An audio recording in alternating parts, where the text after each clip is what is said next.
6 ستمبر 1965 بھارت نے لاہور پر حملہ کر دیا. کیا کیا جائے؟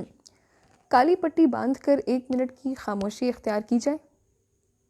یا پھر بارڈر کے پاس جا کر ایک دھماکے دار تقریر ہونی چاہیے؟ نہیں، امریکہ یا اقوام متحدہ سے اپیل کرنی چاہیے کہ آپ ہمارے لاہور کو بچانے کے لیے آئیں. نہیں تو پھر کسی ماہر گلوکار کو بلا کر ایک زبردست سا گانا گوا دیں، جا چھوڑ دے میرا لاہور، پھر دیکھیں بھارتی فوج کیسے دم دبا کر بھاگتی ہے. یہ بھی نہیں، پھر آپ کس چیز سے خوش ہوں گے؟ سب کچھ تو کر لیا. کیا کہا؟ جنگ کر لیں؟ مطلب آپ کہہ رہے ہیں کہ ہم جنگ کر لیں؟ مطلب جنگ آپ کو کوئی مذاق لگتا ہے کہ ہم بھارت سے جنگ کر لیں؟ ناظرین، جس طرح آپ کو 65 کے حوالے سے یہ باتیں عجیب لگ رہی ہیں، یقین کیجئے کشمیر کے حوالے سے خاص کر 5 اگست 2019 کے بعد سے یہ باتیں اتنی ہی مسحکہ خیز اور عجیب محسوس ہوتی ہیں. بلکہ سچ پوچھیں تو مجھے ان ایکسکیوزز میں افواج پاکستان کی توہین محسوس ہوتی ہے. ہماری افواج کے جو ایمان، تقوی، جہاد فی سبیل اللہ سے سرشار،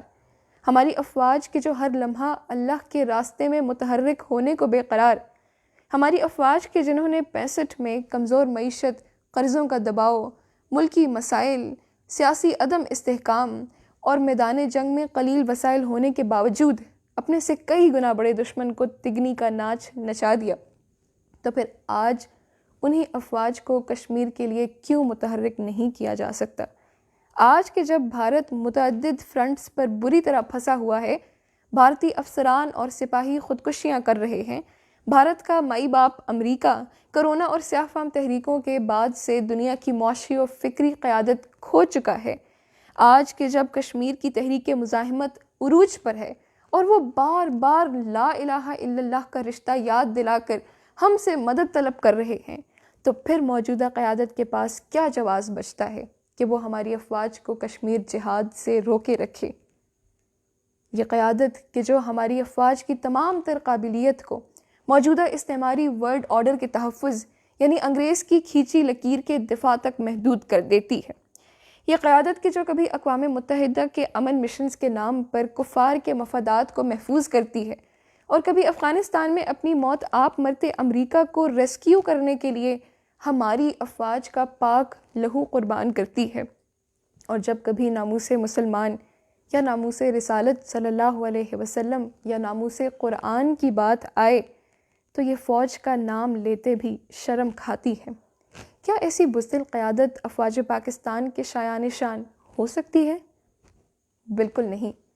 ہماری افواج تو وہ مخلص قیادت ڈیزرو کرتی ہیں جو قرآن کا مطالبہ پورا کرتے مقبوضہ علاقوں کو یہود و ہنود کے تسلط سے آزاد کرائے،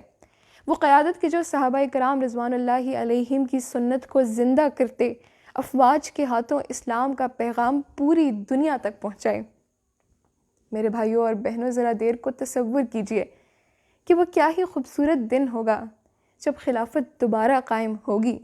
جب کشمیر کی آزادی کا اعلان سن کر دنیا بھر کے مسلمان خوشی کے مارے سڑکوں پہ نکل آئیں گے،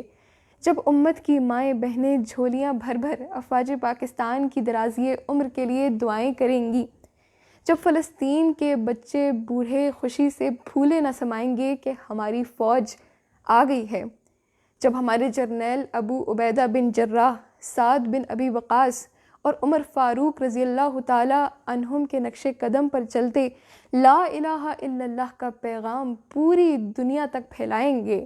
اور جب ہمارے افسران سپر پاورز کو للکار کر کہیں گے کہ ہمیں اللہ نے بھیجا ہے تاکہ ہم انسان کو انسان کی غلامی سے نکال کر وحدہ لا شریک کی غلامی میں لے کر آئیں، جب انڈونیشیا سے مراکش تک تمام مسلمان ایک جان بن جائیں گے، اور جب